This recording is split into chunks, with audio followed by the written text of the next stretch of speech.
Semua orang memerlukan seorang ibu. Without ibu, we are nothing.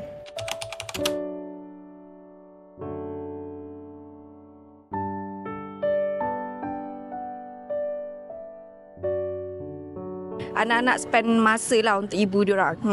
Is either bagi bunga ataupun bagi emas. Saya rasa hadiah yang paling menarik untuk Hari Ibu adalah untuk bawa semua ahli keluarga bersama. Sebab saya rasa semakin kita tua, benda tu kita makin hilang. Jadi saya rasa benda tu sangat istimewa lah untuk seorang ibu. So, hadiah yang paling bahagia adalah doa lah. Ya. Bawa ibu keluar jalan-jalan untuk membahagiakan ibu.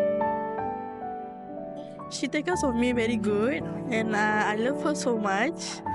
She very nice because dia buat semua like things yang I tak selalu buat, which is house chore, okay.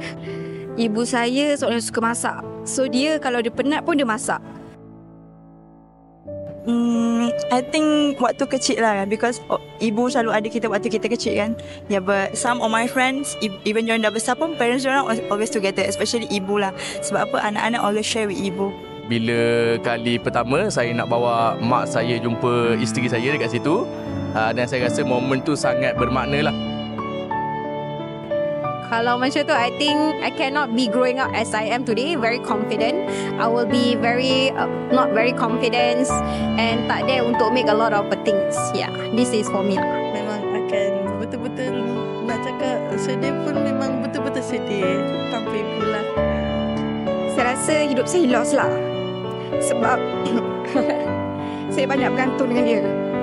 It's quite tough lah and sangat-sangat susah, because semua orang memerlukan seorang ibu. Without ibu, we are nothing. Yeah. I don't think it will be pleasant lah. Tak ada dia.